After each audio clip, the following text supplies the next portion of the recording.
Harley van H was born in the shadowed blocks of Rotterdam, Zuid, in a district where the buildings were dull, the streets cracked, and dreams rarely survived past childhood.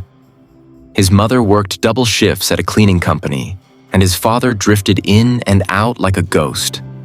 Present 1 month, gone for the next 6.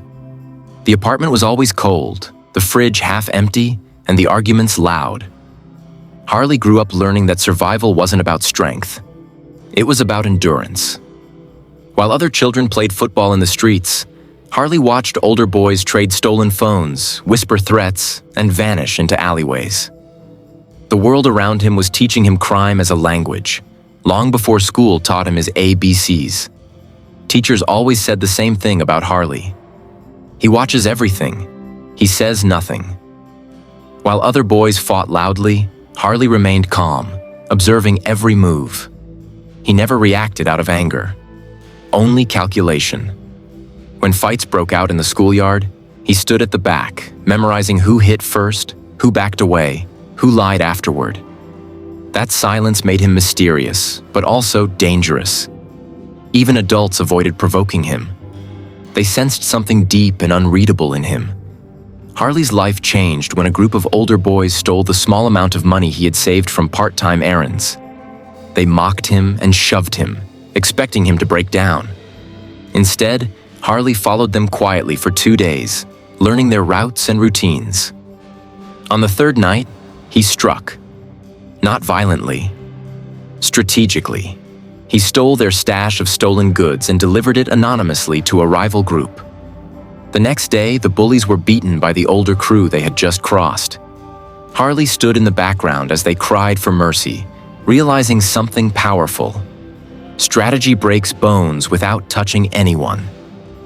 Word reached a small street crew that a quiet kid with a sharp brain had engineered a neighborhood shakeup. They approached Harley, offering him small jobs, carrying packages, delivering coded notes, scouting police movement. Harley accepted without hesitation. He wasn't attracted to crime, he was attracted to control. The streets started shaping him like a blade. At 14, Harley executed his first major act. Stealing a courier bag full of cash meant for an illegal gambling ring. No one suspected a quiet teen. No one expected him to understand schedules, blind spots, and human patterns. But Harley had been studying them like a scientist. When the courier turned around, the bag was gone. When bosses investigated, all they heard was, "A kid with empty eyes did it." Harley never spent the money. He reinvested it into himself. Harley didn't want to be a thug. He wanted to be a thinker. He studied older criminals, noting how they negotiated, lied, cheated, and manipulated. He learned how fear worked, how greed blinded men, how anger made them predictable. While teenagers his age played video games, Harley studied human weaknesses as if preparing for war. At 16, a muscular enforcer mocked Harley for being too skinny to survive the streets. Harley didn't react. Hours later, in an abandoned parking lot, the enforcer tried to humiliate him publicly. Harley didn't swing wildly. He struck with precision, landing only 3 blows, each one calculated. The enforcer fell. Everyone watching fell silent. That day, Harley earned his first street title, The Ghost. Quiet, quick, and impossible to read. By 17, Harley became the one person crime bosses trusted with sensitive messages. He didn't gossip. He didn't betray. He delivered threats without raising his voice. He wasn't loyal out of love. He was loyal because loyalty created leverage, and leverage created power. Harley realized early that power was not only about fists or guns. Fear itself could break a man faster. One night, when a small-time dealer refused to pay his debt, Harley did something that changed him forever. He didn't beat the man. He didn't shout. He simply walked into the man's apartment, sat down calmly on the couch, and listed every name of his family members. Where they lived, where they worked, and what time they usually returned home. The dealer broke down in minutes and paid double. Harley walked out with a lesson carved into his mind. Violence is messy, but fear is clean. From that day, he sharpened his silence, his calm, and his ability to unsettle people without lifting a hand. Harley's true initiation came when a well-known Amsterdam crew hired him to supervise a cocaine warehouse. They needed someone who could think, observe, and act only when necessary. Harley impressed them. He kept everything organized, memorized every shipment, and noticed when someone tried to steal a few grams. Instead of reporting it, Harley followed the thief, discovered who he worked for, and learned their patterns. Within a week, Harley returned to his boss with a full report, exposing a leak in the network. That single act made him trusted and feared. Harley's name grew when he successfully negotiated a risky handoff between a Dutch crew and a Balkan supplier. Everyone expected chaos. The Balkans were unpredictable, the Dutch crew was impatient, and one wrong word could have turned it into a shootout. But Harley stepped in, calmed both sides, and finished the deal without a single raised voice. From that day, both sides agreed on one thing. Harley could talk his way through fire. This was where things truly shifted. Harley became the middleman who linked gangs that normally hated each other. Every time a crew from Rotterdam needed a route, a crew from The Hague needed a new supplier, or a foreign cartel wanted entry into the Netherlands, the answer kept coming back to one name: Harley van H. His neutrality made him valuable. His silence made him reliable. And his ability to keep secrets made him untouchable. Harley's rise wasn't perfect. Once, a shipment he supervised disappeared, 50 kilos gone without a trace. Everyone suspected betrayal. Fingers pointed at him. Instead of running or panicking, Harley conducted his own investigation. He tracked the thieves, uncovered their safe house, and found that they planned to blame him while selling the stolen cargo to a rival crew. Harley handed all proof to his bosses, and the thieves were taken care of brutally. Harley walked away with a deeper understanding. The underworld respects results, not excuses. People started calling him Zwijger, the silent one. Not because he never spoke, but because whenever he did speak, something changed immediately. A deal, a plan, a threat. Harley wasn't the loud, wild criminal typical of Amsterdam streets. He was the opposite: quiet, calculated, dangerous without chaos. His name no longer floated around, it echoed. Harley's calm reputation solidified during a standoff outside a club. A drunk enforcer pulled a gun on him, screaming accusations. Everyone froze. Harley didn't. He stepped closer, looked the man in the eyes, and said one sentence: "If you pull that trigger, you end your life before mine." Something about the way he said it, soft, steady, emotionless, made the gunman's hand shake. The man backed down. When word spread, Harley's myth grew even larger. Harley learned that power wasn't just muscle, it was information. He built a quiet network: bartenders, bouncers, taxi drivers, warehouse workers, even a few low-level cops who thought they were just sharing gossip. They gave Harley everything: who was moving product, who was planning a robbery, who was cheating, who was desperate, who was bold. His bosses didn't know how he always predicted problems before they happened. But Harley knew the secret. Information wins wars. Harley's biggest test came when he had to collaborate with a Surinamese group operating heavy containers through Rotterdam. These men trusted no one and had zero tolerance for mistakes. But Harley didn't try to prove strength. He proved intelligence. He mapped the port schedules, predicted inspection days, and found the perfect route to slip containers through unnoticed. The alliance became one of his strongest connections, making him indispensable. The underworld respects no one permanently.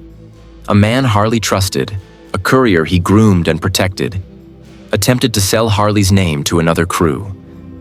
When Harley discovered this, he didn't react with anger. Instead, he confronted the man quietly, asked him why he did it, listened without interrupting, and then walked away. The next day, The man vanished. Nobody ever linked it to Harley, but everyone understood the message. Harley forgives nothing. Harley began renting warehouses under false identities using forged documents created by a skilled Eastern European contact. These storage units held everything: cash, weapons, counterfeit passports, backup phones, and emergency escape kits. The fact that nobody else knew about them gave Harley an unmatched advantage. If everything collapsed, he would still survive. Soon, he became the man criminals called to fix problems they couldn't solve. Missing couriers, failed shipments, angry suppliers, stolen cash, double-crossed partners. Harley didn't panic or judge. He solved. And every problem he solved added another layer of respect and fear around his name. Harley had been invisible for years. Until he wasn't. Dutch detectives investigating organized crime started hearing the same name from informants: Harley van H.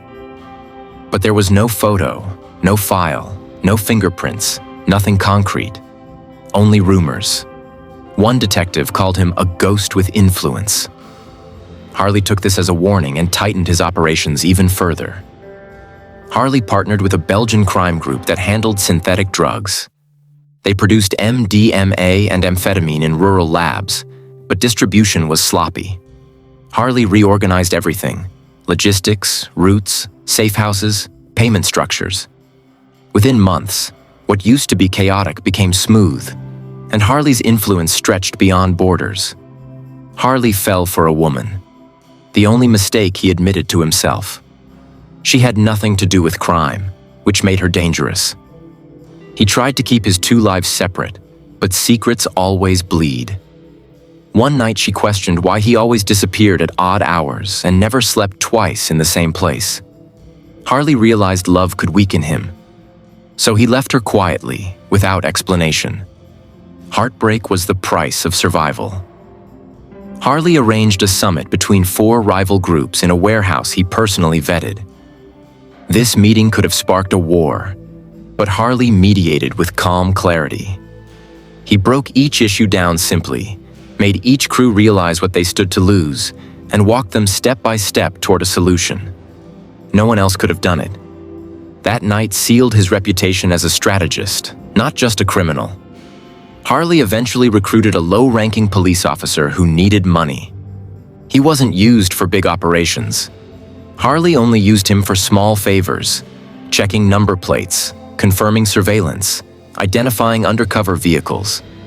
The officer didn't even realize he was part of something big.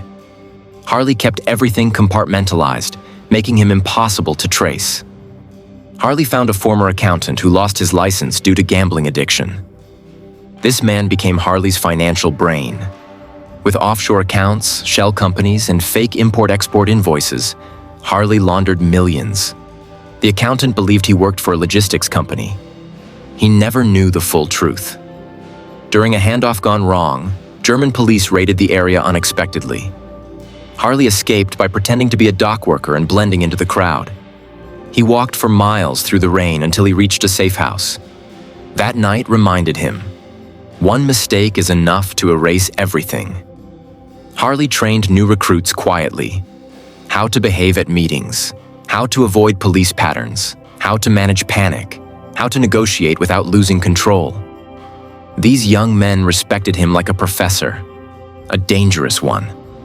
A powerful enemy crew admired Harley so much they tried to hire him away. Harley refused. That decision created silent tension that would later explode into violence. With every solved problem, every smooth shipment, every successful negotiation, Harley's income doubled. He bought property, invested quietly, and kept everything under false names. His wealth grew, but his visibility didn't. He remained a ghost. Harley always stayed in the background, but his influence grew so big that even Willem de Neus Holleder, the most feared man in Amsterdam, began hearing whispers about the quiet strategist who solved impossible problems. Holleder never trusted anyone outside his circle, but he respected intelligence. When Holleder's crew needed someone neutral to mediate a territorial issue with a Balkan outfit, Harley was recommended. Holleder didn't invite him directly. He simply sent a message through a middleman. That alone told Harley two things. He was no longer invisible, and he had stepped into a world where a single mistake could mean a bullet to the head. Still, Harley handled the dispute calmly, proving he could operate in the same room as giants without fear. By the time Harley mediated bigger deals, he also brushed shoulders with the remnants of the Kleppers, a crew built on the brutality of Sam Klepper, one half of the infamous Spick and Span duo with John Miramet. Even though Klepper had been gone for years, his influence lingered through violent lieutenants who refused to compromise. When they tested Harley by trying to intimidate him during a meeting, he didn't flinch. He kept his voice calm, laid out the facts, and walked out, leaving them confused. Harley didn't threaten them. He didn't raise his voice. He simply acted like a man who already knew the ending of the story. That attitude earned their reluctant respect and kept him alive. John Miramet, known as Dahakalar, was gone, but his former logistics team still operated lucrative cocaine routes through Antwerp and Vlissingen. Harley knew these men were paranoid, deadly, and allergic to outsiders.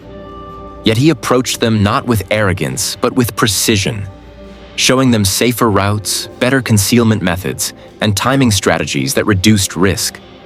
They didn't like him, but they needed him. And in the underworld, need is stronger than friendship. Even though Klaas Bruinsma, the original Dutch cartel godfather, had died long before, his network lived on through older operators who still enforced his old-school rules. Loyalty, discipline, silence. Some of these men crossed paths with Harley during negotiations involving old debt disputes that dated back decades. Harley treated these old-timers with respect, knowing they were the foundation of the modern Dutch drug trade. They, in turn, recognized Harley as someone who carried himself with the same cold discipline Bruinsma admired. They allowed him into their conversations, a rare honor. Stanley D. Auve Hillis, one of the most cunning Dutch criminals ever, usually ignored younger strategists. But Harley's reputation grew so quickly that Hillis ordered one of his lieutenants to observe him. The report came back. Harley was not loud, not reckless, not greedy. He was structured, detail-oriented, and dangerous in a quiet way. Hillis even used him indirectly during a conflict involving money laundering routes. Hillis never complimented anyone, but the fact that he didn't interfere with Harley's operations meant one thing. He approved. Harley met several former associates of Cor van Hout, the mastermind behind the Heineken kidnapping. These men valued loyalty above everything, and they questioned Harley intensely before allowing him into their business circle. They grilled him about betrayals, intentions, alliances. Harley didn't lie.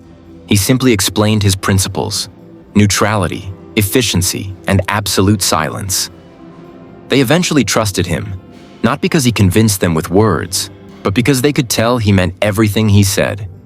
Mink Kok, the notorious arms dealer and drug trafficker, had allies everywhere, from Amsterdam to Lebanon. Harley once clashed with two of Kok's partners over a shipment schedule. They tried to intimidate him by showing him crates of weapons during the negotiation. Harley calmly ignored the threat, adjusted the contract terms, and ended the meeting without blinking. The men later admitted they had never seen anyone stay so cold in front of loaded machine guns. That moment established Harley as someone who didn't panic under pressure. As Harley's influence grew, he began dealing directly with Balkan groups linked to Montenegrin clans. These men respected brutality, but they respected intelligence even more. Harley mapped their routes, identified vulnerabilities, and reorganized their drop-off points. The Balkans valued him because he made them money, and because he didn't try to dominate them. Harley understood the rule. You don't control Balkan clans. You cooperate with them quietly. Harley never worked directly with Redouane Taghi, the feared leader of the Makro Mafia, but he interacted with men from Taghi's older network, men who had survived the bloody conflicts of Amsterdam West and Utrecht. These operatives watched Harley cautiously, expecting him to slip. But Harley didn't involve himself in violence, assassinations, or contracts. He operated strictly in logistics and negotiations. Tagi's men eventually recognized Harley as a clean piece on a dirty board, someone too valuable to remove. Harley avoided the rivalry between factions connected to Ali Akgun, another major underworld figure. When Akgun's people tried to recruit him to handle transport routes, Harley politely refused, not out of fear, but because he believed their operations were too chaotic. The refusal could have offended them, but Harley handled it respectfully, explaining his reasons professionally. They let him go, which was extremely rare. Only Harley's communication skills made it possible. Harley's money laundering operations expanded beyond Amsterdam. He used second-hand car dealerships in Rotterdam, nightclubs in The Hague, small import-export companies in Antwerp, and crypto channels in Utrecht.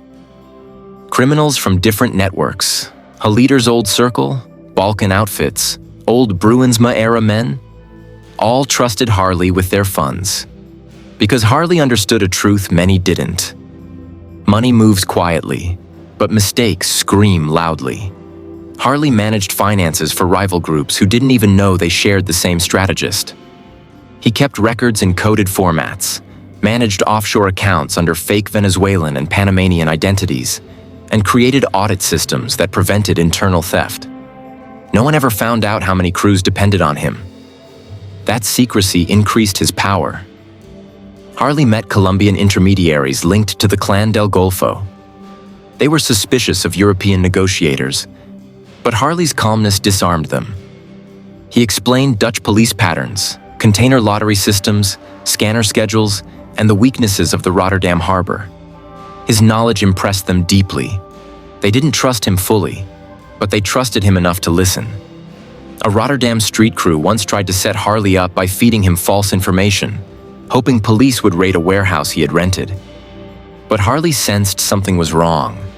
The timing, the location, and the nervous body language of the man delivering the message. Harley pulled out, and 2 days later the warehouse was raided. Harley didn't retaliate. He simply froze all business with the Rotterdam crew.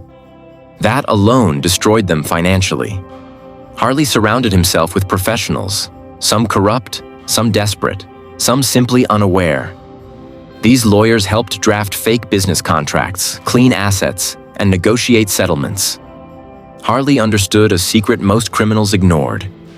Paperwork is more powerful than bullets. Police once targeted a cartel-linked warehouse in Zaandam, but Harley had predicted the surveillance days earlier after noticing unusual patrol patterns. He moved everything to a hidden unit in Almere. When police raided the wrong warehouse, every crew involved realized Harley was not just smart. He was visionary. A hitman from Brussels, working for a rival mafia, approached Harley to send a message.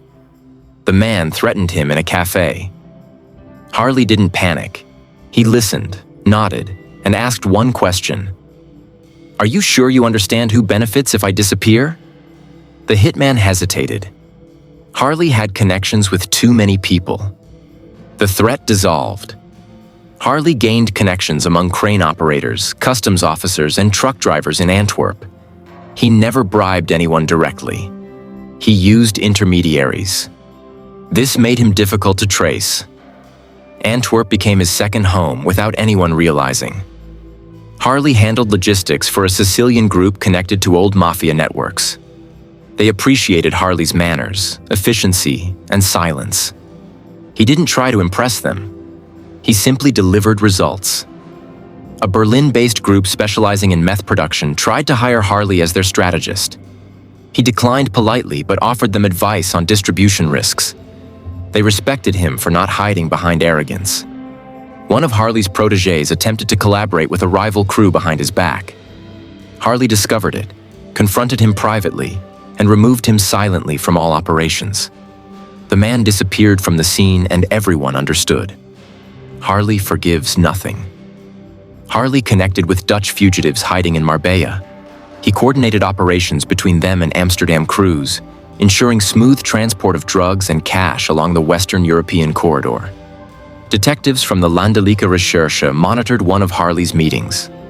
Harley spotted the same unmarked car twice in the same week. He changed phones, routes, routines, and locations instantly. Within days, surveillance was broken. Harley briefly clashed with a Moroccan outfit operating in Utrecht. They accused him of withholding information about a shipment delay. Harley calmly presented proof that the error came from their end. Their leader apologized. A rare thing. Harley mediated a dispute involving old men from the Bruinsma era. They trusted him more than younger criminals because Harley still respected old rules. Through connections made by Balkan partners, Harley began moving assets through Dubai real estate. It became one of his safest financial channels. Harley lived by 3 principles: stay calm, stay useful, stay invisible. These rules kept him alive where others died. A violent associate once confessed privately that Harley scared him more than hitmen. Not because Harley was violent, but because he never reacted emotionally. Silence was his power. When tensions rose between Balkan clans, Dutch traffickers, and a Moroccan network, Harley helped negotiate a truce. He saved millions in potential losses and prevented multiple murders. Harley bought shares in logistics companies, restaurants, and tech startups through front companies, slowly creating an exit plan. Harley oversaw a 3-ton cocaine import through Antwerp and Rotterdam using mixed container loads. It was one of the safest large shipments in years. Harley survived because the 2 crews hated each other more than they hated him. None of them wanted to make the first move. A rival tried to burn one of Harley's storage locations. Harley predicted such attacks and never kept valuable goods in one place. The fire failed. Harley avoided weapons, but he occasionally coordinated deals between the Balkans and Dutch gangs. He kept everything distant, clean, and quiet. A young criminal, jealous of Harley's influence, attempted to put a price on his head. Senior figures shut it down immediately. Harley was too valuable. Newer criminals began speaking about him like a ghost who controlled everything but was seen by no one. Stories circulated that Harley had partners in Turkey, Colombia, and Dubai. Nobody knew which rumors were true. Harley liked it that way. Harley orchestrated a multinational money flow that connected Spain, the Netherlands, Belgium, and Germany.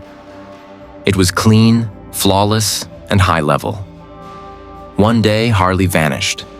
No one knew whether he retired, fled, or was quietly taken out.